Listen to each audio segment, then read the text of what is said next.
CSW. Yeah, dude. Oh, so man. did you watch the Gene Simmons roast? I watched clips of it. I didn't watch the whole thing, but really what I cared about was your parts, and so I watched the parts at least that you were on. The jokes that they cut out, they took out jokes about all of us who made fun of his hair. All those jokes were gone. Gene Simmons hair? Yeah.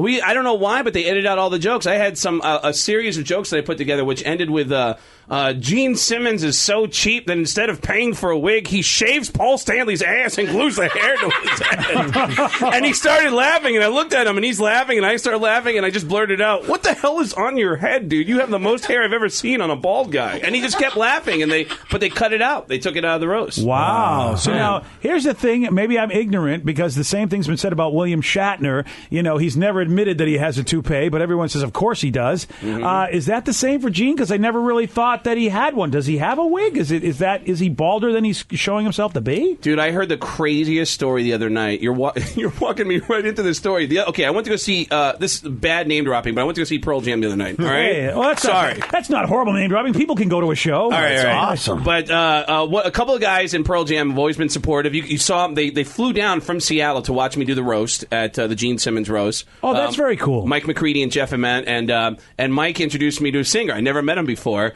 and he goes, Eddie has an amazing story about a Kiss experience that he had, and apparently Eddie used to be a runner for a local promoter in San Diego, and when Kiss came to town to perform at the sports arena, Eddie Vedder had to go and pick up the wigs because they didn't show up on time. And he goes, "Yeah, I'm driving," and in his Eddie Vedder voice. Yeah. I was driving, and every stoplight, I kept looking down and saw these boxes, and I was like, "Should I look in there?" And then after the third stoplight, I was like, "I got to see what's in there." And I opened up, and it was like a couple of live animals in these boxes. It was crazy. But yeah, apparently they wear wigs. I don't know how bald they are, but I know they wear wigs on stage to enhance their hair to make it look thicker. Right. I don't know if they're totally bald.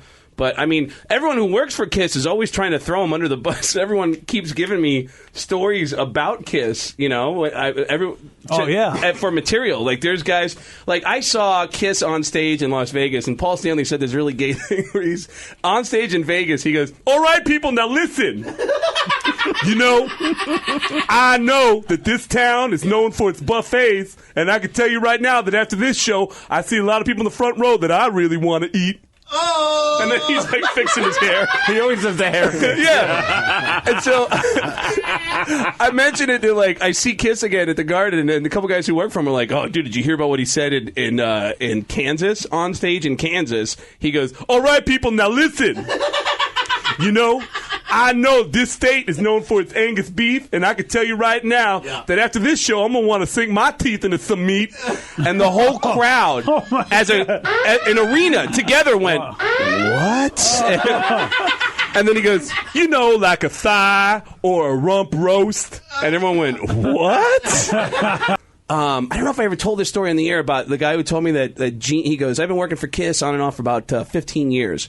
And I got a great story for you. Gene actually hooked up with Miss America while we were on tour, and it was sounds like a good deal. It was the reigning Miss America of that year, and he said the next night Gene banged like a groupie, like some really skanky group. The next day at soundcheck, he grabs Gene. He goes, "Gene, come here. Did you bang that girl last night?" And Gene goes, "Of course." And he goes, "Gene, didn't you bang Miss America the other night?" And he goes, Steve. You can't have filet mignon every night, okay? Sometimes you gotta go to McDonald's." Isn't that the worst? Wow. Yeah, that's a brutal story. Wow. Craig Gass, of course, was talking about all of the rumors about Gene Simmons needing wigs and everything. Oh, look at this. What the fuck? Wow, really a picture of him bald? There he is. Whoa. Really? Dude, he looks That's creepy. right there. And that looks pretty recent of Shannon. Yep. Wow. Whoa. Actually, instead of me doing it, I've brought in my good friend from the grave, Sam Kinison, to do the intro. Hey, everybody. This is Sam Kinison. You're thinking, hey, didn't you die like 10 years ago? Yeah, I did. But I came back for a special guest. This next guy that's about to join us on the air is the guy who probably is not the president of Tim McGraw's fan club. Please welcome my buddy, Mr. Marcus Nirschl! Yeah! Get out of my way! I'm in the front row! Oh! Marcus Nirschl. Marcus, welcome to the show, sir. Thank you. I tell you right now, Marcus looks the part, man. Yeah. He's got the good beard going, the good cowboy hat going. You got that great voice to go with it too. Is that your voice all the time? You're a little hoarse from all the action. Yeah, too much talking lately and way too many interviews. And so, all right. So you're a big fan of Tim McGraw. You go to the show. I think you won free tickets, right? No, I bought tickets. Oh, you bought tickets. Yeah. Oh, well, so you even paid to go to this show. That's what even makes this a little tough. What kind of seats did you have? Were you I was supposed to be in row 3. row 3 and you ended up in the front row? Well, I was about 15 rows back, and then Indian Outlaw came on, my favorite song by him. And next thing you know, people just started shoving me, and some chick saying I grabbed her hair and I punched her, which I don't recall, but I'm known around the world as the drunken redneck all of a sudden. But were you pretty drunk? No, I wasn't. That's the problem. They're trying to make me out to be who I was. I had 3 beers in the beer garden. But you don't remember a lot about that night? You don't remember some of them? I remember everything. Oh, you do? Okay. Yeah. So when you say you don't remember doing it, what you're really saying is you know you didn't do it. I don't remember punching no chick. Yeah, that's the thing. Okay. I'm not going to punch no chick. And you're with your mom. Like, what guy? I mean, if there's ever a time where even a guy that's violent is not going to be violent, it's with his mom. Exactly. Hey, Mom, watch this. Mom. So your mom never punched you? No.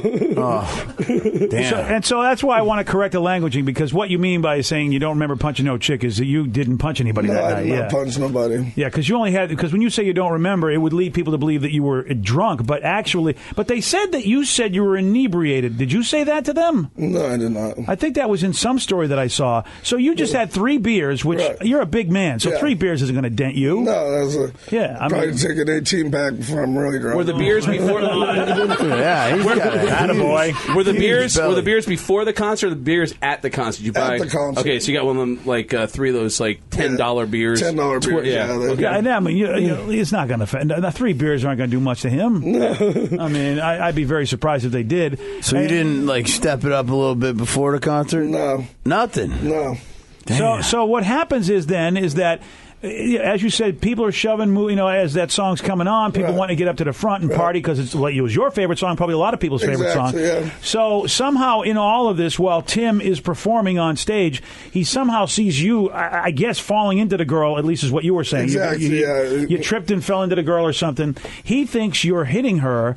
Does he call security at that point? Yeah, he did call security. But what did you think when all this was going? Because I guess you thought that they were trying to pull you on stage for hey, let's come hang out? Yeah, I've seen Tim probably 10 times in backstage with him back in '89. And shook his hand last time him and Faith were here when in Tacoma Dome they had the circular stage, and shook my hand after the concert. So I just thought, hey, he's pulling me up on stage. He recognizes me. Yeah. So you're sitting in the crowd and you're going, man, there's some security coming on. This is going to be something big's going to happen. Exactly. Well, maybe he remembers my face. Yeah. Well, you know something. If I was to see somebody punch some chick in the face, even if I wasn't security, I probably would have taken care of it before Tim had a chance to pull me on stage to take care of it. So you're up there. So you get pulled up there, and you're a big man. So did they pull you up by the arm? They're trying to pull him up in the arm. And then it looked like Tim came very close to giving you a wedgie. He was grabbing you by the belt. Yeah, he had me by the belt and pulled me up, but it wasn't no wedgie. But by the way, this is Gene Simmons. Oh, hi, Gene. From Kiss. Nice to see you, Gene. And I'm listening to this story, Marcus. So what you're saying is the fans liked it when you were on stage. The fans cheered and they liked it, which brings me to an interesting idea on this new tour, which kicks off at the Club Casino in Everett this weekend. Oh, really? The Kiss Reunion Tour. I am actually going to be inviting Kiss fans. Are you a fan of Kiss? Would you like to get pulled up on stage and have your ass kicked in front of everybody? Well, guess what? For $5,000, go to kissonline.com. I'll kick your ass right in front of your family if you want. BJ Shea Morning Experience on 99.9 KISW.